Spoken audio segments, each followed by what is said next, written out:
ہٹ list پہ سب سے پہلے ہیں شہناز وزیر علی. بیسکلی انہوں نے رسپونڈ کرنا ہے, اپنا رد عمل دینا ہے جو صبح سیشن ہوا جس پہ بنی نے اتنی تفصیل سے باتیں کہیں, تو بہت سے پوائنٹس ریز کیے, تو یہ اس کے اوپر اپنا جو ان کا رد عمل ہوا یا ان کو کچھ سوچ آئی اس پر بات کریں گے. تو سب سے پہلے شہناز وزیر علی سے درخواست کروں. زبینہ نے ابتدا میں کہا کہ میں ہٹ لسٹ پہ ہوں. آج کل ویسے بھی پیپلز پارٹی ہٹ لسٹ پر ہے کیونکہ حکومت کا ایک حصہ ہے, اور میرے خیال میں دکھتے ہوئے دل سے یہ بھی کہنا پڑتا ہے کہ ابھی بھی خواتین بھی ہٹ لسٹ پر ہیں, اگر وہ ٹیچرز ہیں یا ہیلتھ ورکرز ہیں یا کئی جگہوں پہ سیاسی کارکن ہیں. تو یہ جس جنگ کی بات کی, جس جدوجہد کی بات کی, جس تحریک کی بات کی, خواتین کے حقوق کی اور شہری حقوق کی جو بنی, ہمیں پوری ایک تاریخ کے حوالے سے کئی اہم جس کو کہتے ہیں سنگ میل بھی بتا رہی تھیں اور یاد بھی دلا رہی تھیں.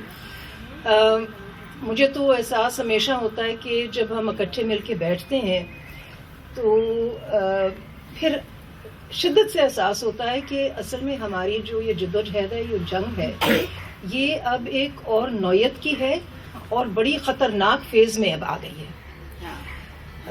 میں جو گزری ہوئی تاریخ ہے اس کے اوپر زیادہ وقت نہیں لوں گی, آپ سب ان سے بخوبی واقف ہیں, اور یہاں پہ لاہور میں استنبول میں بیٹھ کے بہت ساری یادیں تازہ ہو جاتی ہیں اور سب کے ذہنوں میں اور دلوں میں بہت سارے نقوش ہوں گے کہ جب ہم نے باتیں کی عورتوں کے حقوق کے حوالے سے, آپس میں لڑائی جھگڑے بھی کیے, ویف کی بنیاد ڈالی, دوسری تنظیموں کے ساتھ میرے خیال میں شراکت میں بہت ساری مطالبے کیے, سڑکوں پہ نکلے, ٹیئر گیس وغیرہ. بہت ساری ہماری خواتین لاہور سے بھی دوسرے شہروں سے بھی میرے خیال میں انہوں نے پہلی مرتبہ شاید اپنے گھروں سے نکل کر ریاست کا سامنا کیا. تو یہ ساری چیزیں آپ کے سامنے, اس پہ میں کچھ زیادہ نہیں کہنا چاہتی. 2-3 چیزیں اور اضافہ کروں گی. یا ویسے تو بنی میرے ساتھ عموماً اتفاق کسی چیز پر بھی نہیں کرتی, کافی لڑائیاں کرتی رہی ہیں اور بیلیجرنٹ بنی ہے ہمیشہ جیسے پہلے بھی تھی. لیکن میں یہ سمجھتی ہوں کہ جس سفر پر ہم نکلے تھے اس پہ یقیناً اس میں تبدیلی بہت آئی ہے. اور 2-3 چیزوں کی بات بنی نے میرے خیال میں ان پاسنگ کی یا چلتے ہوئے کی. میری نظر میں اس طرح ہے کہ کچھ انسان اپنی پرسنل جرنی سے, کہ اپنی پرسنل تجربات کے ساتھ بھی زیادہ وابستہ ہوتا ہے. تو میں اپنے آپ سے ہمیشہ پوچھتی ہوں کہ جب پہلے میں نے خواتین کے حقوق کے لیے سوچا, کچھ سمجھا, کچھ نکلے, تو میرے خیال میں اتنی سمجھ نہیں تھی. لیکن آگے جا کے میں نے سمجھا اپنے لیے کم از کم کہ سیاسی جماعت کے ساتھ تعلق ہونا چاہیے, کیونکہ سیاسی جماعتیں ہی لارج سکیل تبدیلی لا سکتی ہیں. اس کا یہ نہیں مطلب کہ خواتین کے حقوق کی تنظیموں کا اتنا کردار نہیں ہے, کیونکہ یقیناً جو کچھ پاکستان پیپلز پارٹی نے کیا, جو محترمہ بے نظیر بھٹو نے کیا وزیر اعظم بننے سے پہلے, الیکشن میں جانے سے پہلے, اس کے بعد 2 مرتبہ جب وہ وزیر اعظم بنی, تو یہ میں آپ کو بالکل اپنی شہادت سے کہہ سکتی ہوں کہ بہت ساری ان کی جو سوچ تھی انہوں نے ویمنز ایکشن فورم کے ذریعے اپنائی اور سمجھا بھی, اور ویمنز ایکشن فورم اور خواتین کی تحریک کو جانتے ہوئے اور اس کے بارے میں سوچتے ہوئے ہی کئی ایسے اقدامات کیے. یقیناً ہم نے وہ ساری چیزیں نہیں کی جو کہ شاید ایک بہت progressive, liberal, forward looking Peoples Party کو کرنی چاہیے تھی. یہ میں آج تسلیم کرتی ہوں اور ہمیشہ بھی کہتی رہی ہوں کہ ہم نے کئی چیزوں پر دیر زیادہ لگائی. لیکن ابھی تک مجھے یہ یاد ہے کہ جب بھی بیوی بیٹھتی تھیں اور بات کرتی تھیں تو ہمیشہ کہتی تھیں کہ کیا ویف کیا کہتا ہے اس پر, ویف کیا کہتی ہے اس پر. ان کا چارٹر آف ڈیمانڈز میں نے ان کو دیا تھا. I don't know how many of you remember کہ گلبرگ میں کیولری گراؤنڈ میں گھر تھا, وہاں پہ بیوی آئیں اور ہم سب لوگ بیٹھے ہوئے تھے. سمینہ کو یاد ہوگا, کئی اور یہاں پہ میری ساتھی ہیں ویف کے زمانے کی, ہم سب لوگ وہاں پہ اکٹھے ہوئے. اور حالانکہ ویف میں یہ کشمکش تھی کہ جو خواتین کی تحریک تھی اس کو ہم نے کہا کہ یہ غیر جانبدار, غیر سیاسی, نان پولیٹیکل, نان پارٹیزن تحریک ہے. آپ کو یاد ہوگا اس پہ ہمارے آپس میں ڈس ایگریمنٹس بھی ہوئے, کیونکہ ہم سمجھتے ہیں کہ بنیادی طور پر خواتین کے حقوق جو ہیں وہ سیاسی ہوتے ہیں. They are embedded in the political framework of the country. لیکن اس وقت ہم گئے, ان کے ساتھ بات چیت کی. اچھا, اس سے کیا نکلا؟ جو فرق قسم کی سیاسی اقتدار آئے, سیاسی دور آئے, تو اس میں کچھ حد تک تو یہ جو خواتین کے حقوق کا ایجنڈا تھا, ویمنز موومنٹ تھی, جو کیونکہ یہاں پہ آج یہ موضوع ہے voices from within looking out, یا voices from without looking in, مجھے تو لگتا ہے آج دونوں چیزوں پہ بات ہوئی ہے. جب حکومت یا ریاست میں سیاسی قیادت آتی ہے تو وہ کچھ چیزیں اس طرح سمجھتی ہے کہ جی اسٹرکچرز کیسے بنانے چاہیے. تو اس لیے ویمن منسٹری بن گئی, اس لیے کئی فیصلے ایسے کیے گئے کہ خواتین کو اہم عہدوں پہ لایا جائے, ویمن کیبنٹ میں ویمن منسٹر زیادہ ہو جائیں. اس گہرائی میں نہیں وہ بات گئی کہ اچھا اگر کابینہ میں, آپ کو یاد ہوگا بی بی کی پہلی ٹرم میں 4 منسٹرز تھے. میں ایک مثال کے طور پہ ایک پارٹی کا دے رہی ہوں, اس کا یہ نہیں مطلب کہ دوسری جماعتوں نے نہیں کیا, انہوں نے بھی کیا ہوگا کچھ, لیکن یہ نہیں سوچا کہ اگر وہ 4 خواتین منسٹرز ہوں گی تو کیا وہ اس خواتین کی تحریک میں سے نکل کے آئی ہیں یا صرف سیاسی نمائندگی کی بنا پر ان کو کیبنٹ میں بٹھانا ہے. اور ظاہر ہے جب سیاسی جماعت ہوتی ہے تو وہ سیاسی بنا کی اس پر نمائندگی پر ان کو کابینہ میں بٹھایا جاتا ہے. اور یہ تنقید درست ہے کہ بہت ساری خواتین جو اس وقت ایوانوں میں ہیں, پروونشل نیشنل, اور رہی ہیں 88 سے, اور کابینہ میں بھی موجود رہی ہیں, ان میں سے بہت کم ہیں جنہوں نے اصل میں خواتین کے حقوق کی تحریک کا حصہ وہ بنی ہیں. تو یہ ڈس جنکچر ہے, ڈسکنیکٹ ہے, ابھی بھی ہے. اور اس لیے جو ایک سٹرکچر کی اپروچ ہے نا, وہ عام طور پہ اپنائی جاتی ہے. ان سٹرکچرز میں یہ بھی چیزیں آتی ہیں, اچھا ویمن ڈویژن بنا دی, کمیٹیاں بنا دیں, کمیشنیں بنا دیں, کچھ کنونشنز کر لیں, میٹنگز کر لیں, کچھ اس طرح کی باتیں کر دی. لیکن اور وہ ٹھیک ہے, وہ ضروری ہے, لیکن جو نمائندگی کا پہلو ہے کہ اس پورے سفر میں جو نمائندگی ہے, وہ سوال اٹھتا ہے کہ کیوں وہ خواتین جو سیاست میں جاتی ہیں, بنیادی سطح پر, پھر صوبے کی سطح پر, پھر قومی سطح پر, ان کے اوپر یا ان سے جو ان کے پیچھے جو پاور سپورٹ ہے وہ خواتین کی تحریک کی, خواتین کے ایشوز کی, خواتین کے مطالبات کی کیوں نہیں ہوتی, اور زیادہ ان کے فیوڈل بیک گراؤنڈ کی ہوتی ہے, یا ان کی برادری کی کنیکشن کی ہوتی ہے, یا وہ کسی کی بیوہ ہو چکی ہوتی ہیں, یا وہ کسی کے ساتھ ان کا کانٹیکٹ ہوتا ہے. تو یہ جو ہے ایک پروفائل جو خواتین ریپرزینٹیٹیوز کی نکلتی ہے, جہاں پہ ہمیں امید ہے. جب میں کئی دفعہ بیٹھتی ہوں تو میں ویمنز ایکشن فورم کی طرح سوچتی ہوں اور کہتی ہوں کہ یہ کیوں یہاں پہ بیٹھی ہوئی ہیں.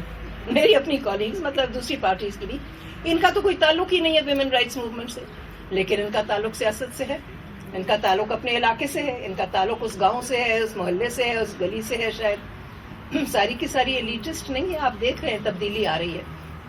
تو میرا خیال میں ہمارے لیے ایک بہت بڑا سوال ہے کہ کیا اس وقت جب ہم نے جدوجہد کی ضیاء الحق کے دور میں, پھر اس کے بعد ہم نے کیوں نہیں اسی طرح سیاسی نمائندوں کے ساتھ, خواتین سیاسی نمائندوں کے ساتھ جو خواتین کے حقوق کی بات تھی وہ کیوں نہیں آگے بڑھائی.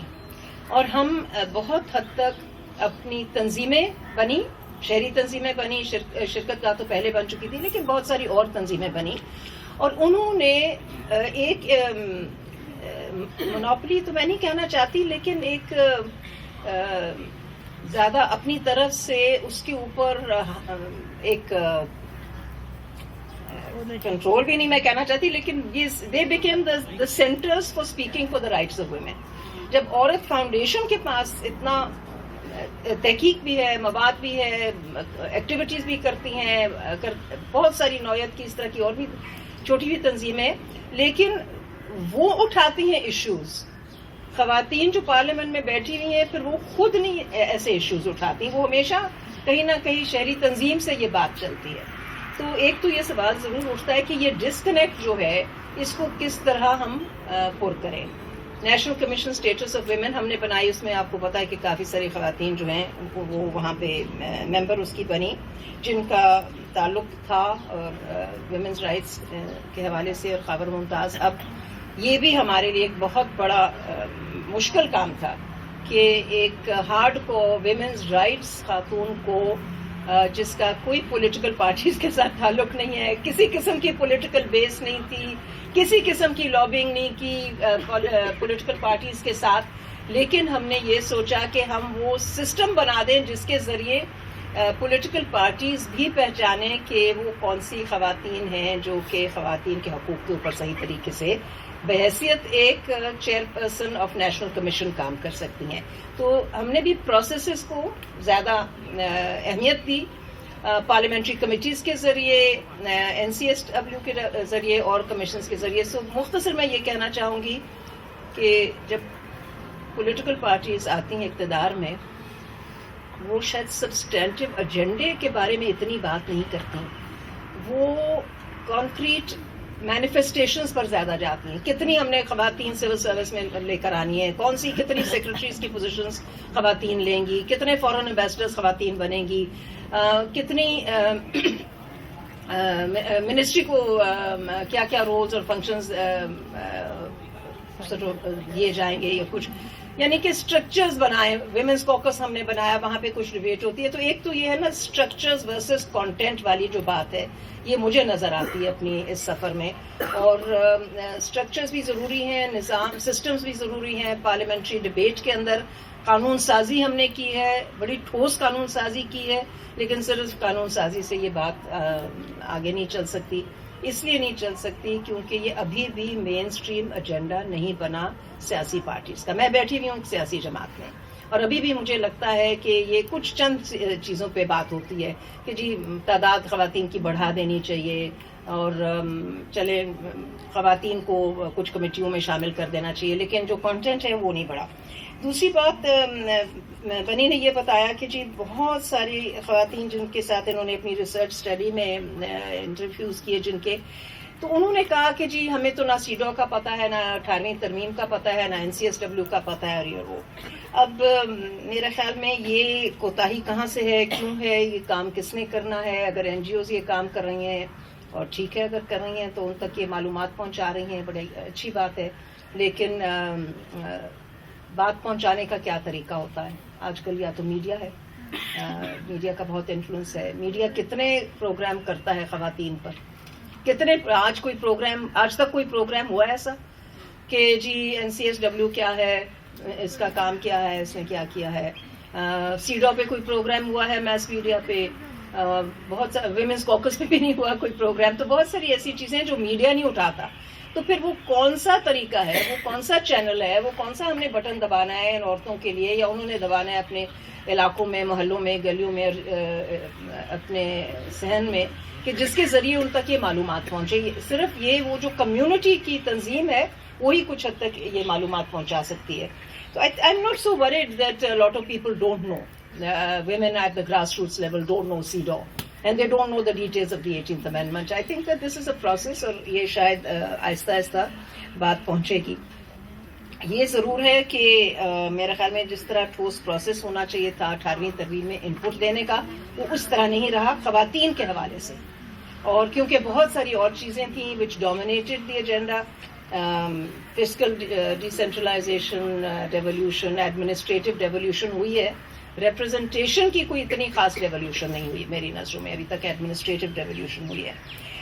تیسری بات مختصراً میں یہ کروں گی کہ جو بنی نے بھی کچھ حد تک کی کہ یہ کلاس سٹرکچر جو ہے یہ کیسے تبدیل ہو رہا ہے, اور اس میں دیکھتی ہوں کہ بڑی تبدیلی آئی ہے. ایلیٹسٹ کہا جاتا ہے, ہمیں ویف میں بھی بڑا ایلیٹسٹ کہا جاتا تھا, مغرب زدہ ایلیٹسٹ ویسٹرن ایجنڈا لے کر آئے. لیکن اب میں بہت ساری جگہوں پہ جاتی ہوں, بلوچستان میں بھی, سندھ میں بھی, کئی ایسی جگہ بالکل بے نام خواتین جو ہیں اور بالکل لو انکم گروپس کی ہیں. آپ بیٹھ جائیں سندھ میں, وہاں پہ جا کے سندھی عورت کے ساتھ کسی بھی گاؤں میں, کسی بھی گوٹ میں, اور بہت سارے ایسے علاقوں میں اگر آپ جائیں تو وہاں پہ جو عورت ہے وہ اپنی کافی چیزوں پر سمجھ کر اپنی آواز اٹھاتی ہے, اپنے لوکل سسٹم سے وہ لڑائی کر رہی ہے ابھی بھی. اور یہ ایک کلاس سٹرگل ہے, ابھی بھی کلاس سٹرگل ہے, اور اس کلاس سٹرگل میں جو شہروں میں کچی آبادیوں کی رہنے والی خواتین ہیں، جہاں جہاں ان کی کوئی سیاسی کنیکشن ہے، میں نے دیکھا ہے وہاں پہ کافی تیزی سے وہ ایکٹیو ہو رہی ہیں، اور جماعتیں بھی جو ہیں وہ اس دفعہ دیکھ رہی ہیں کہ میس ووٹ جو پڑے گا اس میں خواتین کا بہت اہم حصہ ہوگا. تو میں نے یہ تبدیلی ضرور پچھلے چند سالوں میں دیکھی ہے کہ جو لوکل پولیٹیشین ہے وہ اب یہ سمجھتا ہے کہ NID کارڈز بن گئے ہیں، بڑی تعداد میں بنتے جا رہے ہیں، اور ان کا ووٹ ہے، ان کا ووٹ ہم نے نکالنا ہے. وہ یہ نہیں سمجھتا کہ ابھی بھی اس کی گواہی آدھی ہے، وہ یہ نہیں سمجھتا کہ ابھی بھی حدود آرڈیننس ہے یا کچھ. تو content and the structures and mechanisms میں بہت بڑا ڈسکنیکٹ ہے. یہ میرے خیال میں ہمیں کہیں نہ کہیں اور بات کرنی چاہیے کہ صرف outward manifestation of the rights of women and the representation of women we should not leave it at that. تو اس وقت اس چیز پر میں پورا اتفاق نہیں کرتی، بنی سے وہ بیٹھی بھی ہیں، لیکن کہ UN سسٹم نے سب کو ہی کوآپٹ کر دیا ہے، اور UN سسٹم کا اتنا پاورفل گلوبل ایجنڈا ہے کہ اس میں ہم سب نے بالکل آنکھیں بند کر کے ان کے ساتھ چلنے لگے. بالکل بجا ہے کہ بہت حد تک فنڈنگ جو UN ایجنسیز لے کر آتے ہیں، جو بین الاقوامی ادارے لے کر آتے ہیں، اور بائیلیٹرل ملک جو لے کر آتے ہیں، وہ فنڈنگ کی وجہ سے بہت ساری NGOs جو ہیں ان کی طرف رخ کرتی ہیں. اب گورنمنٹ تو یہ فنڈنگ نہیں دے گی NGOs کو، یا تو آپ کے معاشرے سے لوگ دیں یا آپ محلے سے ان کو چلائیں اپنی تنظیموں کو. جب وہ نہیں چلتی تو باہر سے جو ادارہ آتا ہے تو وہ فنڈنگ دیتا ہے. تو UN system and the global agenda is there, definitely it is there. There is an agenda for co-option, but I don't think that they have been as successful everywhere as it looks like. بہت ساری تنظیمیں چھوٹی چھوٹی نوعیت کی جو اپنی مقامی سطح پر جن کی حمایت ہے، لوگ اس میں شامل ہیں، خواتین اکٹھی ملتی ہیں، بیٹھتی ہیں، اور کوئی مقامی سطح کی تنظیم ہے جو ان کے ساتھ کام کرتی ہے. So not everything is co-opted, but I feel at the end, I do feel that we have lost our sting. We, as the women's rights movement, is no longer as strong, as assertive. ہماری اتنی penetration نہیں ہے ان جگہوں پر جہاں پہ فیصلے ہوتے ہیں. اور ابھی یہ پلیٹ فارم جو ہے اس پہ بہت سارے اور لوگ آ گئے. اب پلڈیٹ میٹنگ کرتا ہے، دوسرے ادارے میٹنگ کرتے ہیں، بائی پروکسی ہماری جو بات ہے نا وہ ریپرزینٹ ہو رہی ہے. تو اب ویف اس طرح تو نہیں نکلتی سڑکوں پہ کیونکہ ایک جمہوری نظام ہے، لیکن اب ہم نے بھی اپنا طریقہ کار جو ہے اس کو بدلنا ضرور ہے. اور جو ڈیمانڈ وہ ہے وہ اس کو بہت زیادہ میرے خیال میں یہ وقت آ چکا ہے کیونکہ منشور بن رہے پولیٹیکل پارٹیز کے. اور ویمنس ایکشن فورم کی طرف سے یہ تو میں آپ کو بتا دوں، حالانکہ آئی سٹ ان دا مینیفیسٹو کمیٹی، لیکن آج تک ویف نے ہمیں نہیں کانٹیکٹ کیا کہ آپ مینیفیسٹو بنا رہے. میں خود کانٹیکٹ کرتی رہی ہوں کہ جی آپ بتائیں ہمیں کیا ڈالنا چاہیے، but neither we've nor anybody else has contacted at least Peoples Party. اب یہ سلسلہ میرے خیال میں عورت نے شروع کیا ہے کہ وہ ساری پولیٹیکل پارٹیز کے ساتھ کچھ کریں گے، لیکن it's very late already. Most manifestos are already in their place. So the connection between the women's rights movement and the political processes and systems, that connection I think is still is very weak, and there are still big gaps that we need to bridge.